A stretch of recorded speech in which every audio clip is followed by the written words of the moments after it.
The club's bass pulsed through my body, a relentless heartbeat that matched my racing thoughts.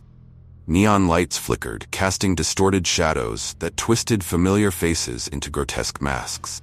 That's when I saw her, Emily, her dark hair framing her face, fingers nervously tapping on her phone, the screen casting an eerie glow that illuminated her features in a way that felt almost otherworldly.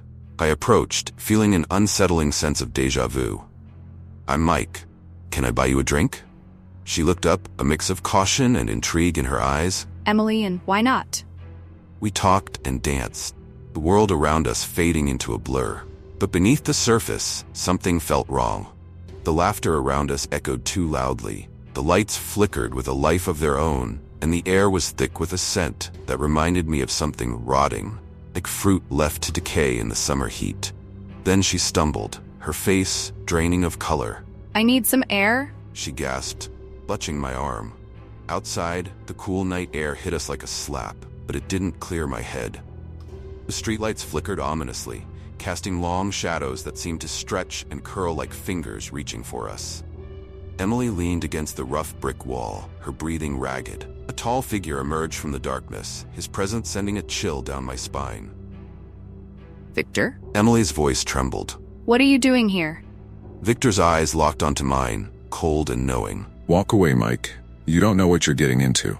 Before I could react, Emily collapsed, her body going limp in my arms. Panic surged through me as I looked for Victor, but he had vanished, leaving only the echo of his warning and a growing sense of dread. At the hospital, the antiseptic smell burned my nostrils, mingling with something sweet and cloying, like rotting fruit. Detective Sarah Chen questioned me, her skepticism palpable. "No Victor on the security footage, Mr. Thompson. Care to explain?" I recounted the night's events, but with each word, I felt less certain. Had Victor really been there, or was my mind playing tricks on me? Nurse Rodriguez burst in, panic etched on his face. "Detective, you need to see this." Emily lay on the bed, her skin shimmering under the fluorescent lights, veins visible and pulsing like something alive beneath her surface. But as I watched, horrified, I felt a strange warmth creeping through my own skin, as if I were somehow connected to her transformation. I delved into Emily's past, uncovering fragments that resonated with forgotten memories of my own. A group called the Ascended believed in unlocking human potential through a mysterious blue elixir. But was it a drug? A SIBO? Or something our minds were capable of producing on their own? Strange occurrences plagued me. Shadows moved unnaturally, carrying whispers that felt like my own thoughts given voice. I felt watched, but increasingly I realized the eyes following me were my own, reflected in every surface. The mirrors in the hospital bathroom rippled, distorting my reflection, making me question if I was truly seeing myself. One stormy night, I found Victor in my apartment, his presence looming like a dark cloud. But as lightning flashed, I saw my own reflection superimposed over his. "You're part of this now, Mike. He said, his voice merging with my thoughts. The change cannot be stopped." We struggled, crashing through my apartment. The taste of copper filled my mouth as I struck out, and blue liquid oozed from the wound. The same substance I'd begun to see when I cut myself shaving, reminding me of the blood that dripped from my fingers like ink on paper. Victor laughed, his form seeming to dissolve. "We're already here, in Emily, in you, in everyone. The world is waking up." I raced to the hospital, my mind reeling. Emily's room was empty, the window open. On the bed, written in a substance that looked disturbingly like luminescent blood, "Transformation is complete." Detective Chen arrived with a USB drive. The videos it contained showed people undergoing strange transformations. But as I watched, I realized with growing horror, I recognized the participant. Not from investigation, from my everyday life. The barista at my local coffee shop, the elderly woman who walked her dog past my apartment, my own reflection staring back at me. We raided the group's meeting place, but with each step, it felt less like I was invading a foreign space and more like I was walking through a familiar dream. The chaos around me, people fleeing, strange phenomena, felt like projections of collective fears and desires. In the basement, we found Emily, her appearance fluid and strange. But as I looked at her, I saw my own reflection, equally changed. "Mike, She said, her voice echoing my thoughts. you shouldn't have come." The change is happening. We're becoming what we were always meant to be.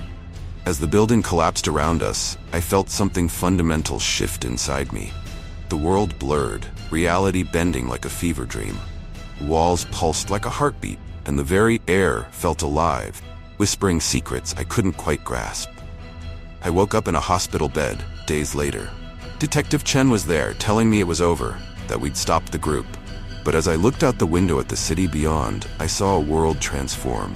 Not by some external force, but by a collective awakening to the potential within us all. My reflection in the window seemed to shift and change. And I realized the true revolution wasn't something that could be fought with guns or laws. It was a change in perception, a new way of seeing the world and ourselves. As I left the hospital, I noticed small changes everywhere. People's eyes seemed to glow in certain lights, shadows moved oddly, and the mundane sounds of the city, cars honking, children laughing, carried an undercurrent of something sinister. Was I going mad?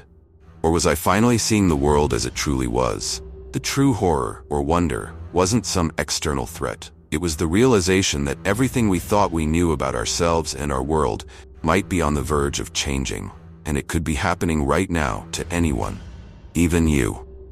As I walked down the street, I couldn't shake the feeling that the ordinary could become extraordinary at any moment.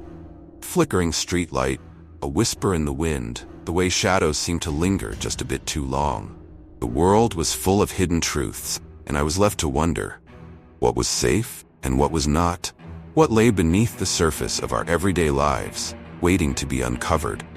And as I glanced at a stranger passing by, I felt a shiver run down my spine. What if they were already part of it? What if the transformation had begun, and I was just another unwitting participant in a reality I could no longer trust?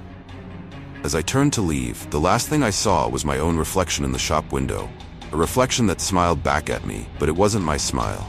It was wide and knowing, as if it held a secret I had yet to uncover. And in that moment, I realized the true horror.